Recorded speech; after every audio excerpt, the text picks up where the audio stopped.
नमस्कार। आप सबको सूर्य के उत्तरायण होने के पर्व मकर संक्रांति की हार्दिक शुभकामनाएं। आज हम एडजेक्टिव यानी विशेषण की चर्चा करेंगे। विशेषण जो आमतौर पर संज्ञाओं के बारे में कुछ अतिरिक्त बताने के लिए प्रयोग किया जाता है, जो संज्ञाओं के गुण या उनके अन्य चीजों के बारे में बताता है। इन विशेषणों को संज्ञाओं के साथ प्रयोग करने पर उनके प्रयोग के आधार पर अलग अलग भागों में बांटा जाता है। हम देख रहे हैं एडजेक्टिव में सबसे पहला है adjective of quality. Adjective of quality का तात्पर्य वह विशेषण है जो किसी भी संज्ञा के गुण की बात करता है, जो किसी संज्ञा के गुण के बारे में बताता है। वह गुण जो उसके लंबाई या उसकी उम्र या उसके माप तौल या अन्य चीजों से संबंधित हो सकता है। इन गुणों के बारे में, जैसे अगर हमने कहा कि Sita is a good girl, तो Sita is a good girl. अब यहाँ गुड शब्द का प्रयोग जो हमने किया है, यह हमें यह बताता है कि सीता किस तरह की लड़की है। अगर हमने कहा कि आई हैव 2 पेन्स, तो यहाँ ये 2 शब्द ये बता रहा है कि पेन की संख्या कितनी है। इस तरह से इनके प्रयोग के आधार पर विशेषणों को अलग अलग भागों में बांटा जाता है। पहला है एडजेक्टिव ऑफ क्वालिटी, यह किसी संज्ञा के गुण या दोष के बारे में बताने के लिए प्रयोग किया जाता है।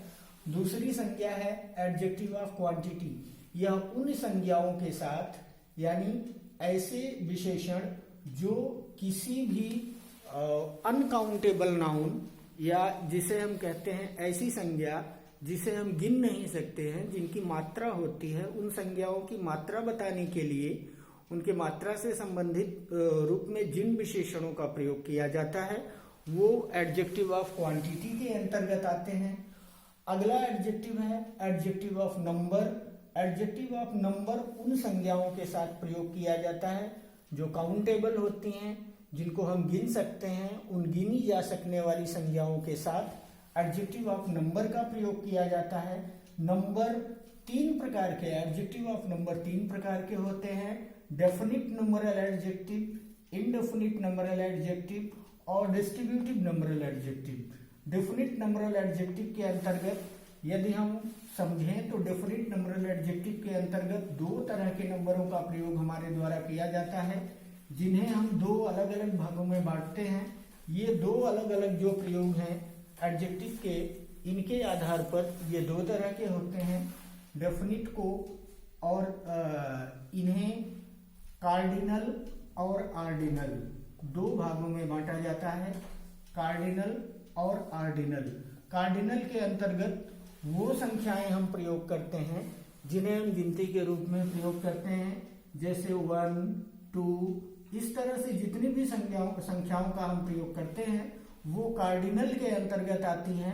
और आर्डिनल के अंतर्गत जैसे हम कहते हैं फर्स्ट, सेकंड, तो ये क्रम जो प्रदर्शित करती हैं, इन क्रम प्रदर्शित करने वाली संख्याओं को हम ऑर्डिनल के अंतर्गत रखते हैं। इनडेफिनिट नंबरल एडजेक्टिव के अंतर्गत वो नंबर प्रदर्शित करने वाले एडजेक्टिव आते हैं, यानी संख्या बताने वाले वो विशेषण आते हैं जो संख्या को तो बताते हैं लेकिन वो अनिश्चित संख्या का बोध कराते हैं, जैसे सम पीपल।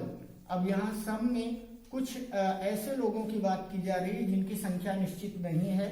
सम पेन्स, इस तरह से हम यहाँ कुछ ऐसी पेन्स की बात कर रहे हैं जिनकी संख्या के बारे में हमें निश्चित रूप से पता नहीं है, वो इंडेफिनिट के अंतर्गत आते हैं, यानी इंडेफिनिट नंबरल एडजेक्टिव। तीसरा होता है डिस्ट्रीब्यूटिव नंबरल एडजेक्टिव।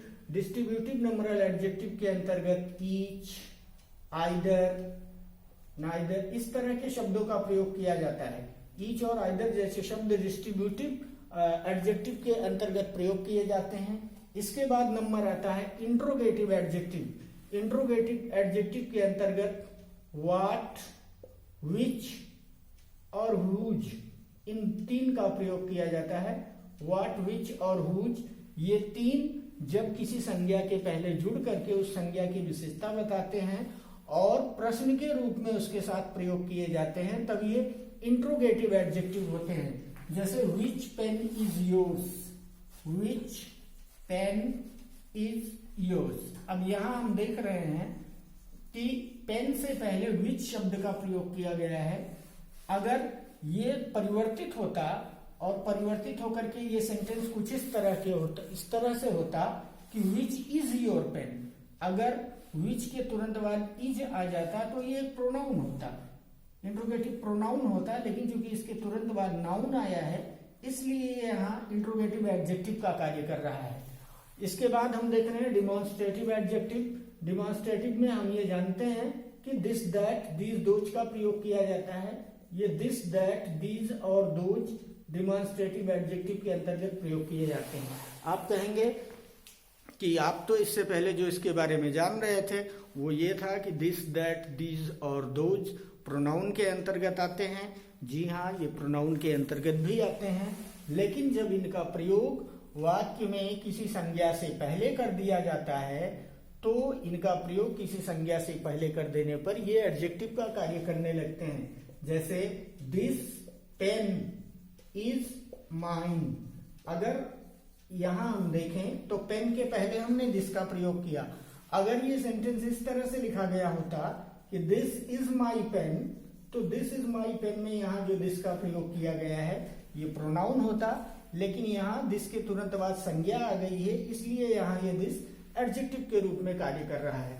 तो दिस, दैट, दीज और दोज ये एडजेक्टिव के रूप में काम करते हैं और एडजेक्टिव के रूप में कार्य करने के कारण इन्हें एडजेक्टिव डिमॉन्स्ट्रेटिव एडजेक्टिव कहा जाता है। इसके अतिरिक्त एक और एडजेक्टिव होता है जिसे हम प्रॉपर एडजेक्टिव कहते हैं। वो प्रॉपर एडजेक्टिव इस तरह का होता है जैसे कि Indian rupees, Indian rupee, American crop. इस तरह से जो किसी संज्ञा से बनाए गए होते हैं और वो किसी दूसरी अन्य संज्ञा के पहले आकर के उस संज्ञा की विशेषता के रूप में कार्य करते हैं, उन्हें हम प्रॉपर एडजेक्टिव कहते हैं। तो ये प्रॉपर एडजेक्टिव के अंतर्गत आते हैं। इस तरह से ये सब एडजेक्टिव संज्ञा की विशेषता बताने के लिए प्रयोग किए जाते हैं। जब हमें किसी भी वाक्य में कोई संज्ञा मिले और उस संज्ञा से पहले जो डिटर्मिनर हमें मिलता है, आमतौर पर जब ये वाक्य में प्रयोग हो जाते हैं तब ये डिटर्मिनर का कार्य करते हैं, और किसी संज्ञा से पहले जब ये प्रयोग किए जाते हैं तब ये एट्रीब्यूटिव यूज में होते हैं। लेकिन जब विशेषण का प्रयोग क्रिया के बाद किया जाता है, आमतौर पर एडजेक्टिव ऑफ क्वालिटी का प्रयोग ही एट्रीब्यूटिव और डिस्ट्रीब्यूटिव यूज में किया जाता है। बाकी अन्य एडजेक्टिव एट्रीब्यूटिव यूज में ही प्रयोग किए जाते हैं। एडजेक्टिव से संबंधित इससे आगे की जानकारी हम अपने अगले वीडियो में आपको देते रहेंगे। हमसे जुड़ने के लिए हमारे चैनल को सब्सक्राइब करें। चैनल को सब्सक्राइब करके ऑल सेलेक्ट करें ताकि हमारे द्वारा भेजा जाने वाला हर वीडियो आपके पास तक पहुंच सके। शेयर करें और इसे लाइक करें। धन्यवाद।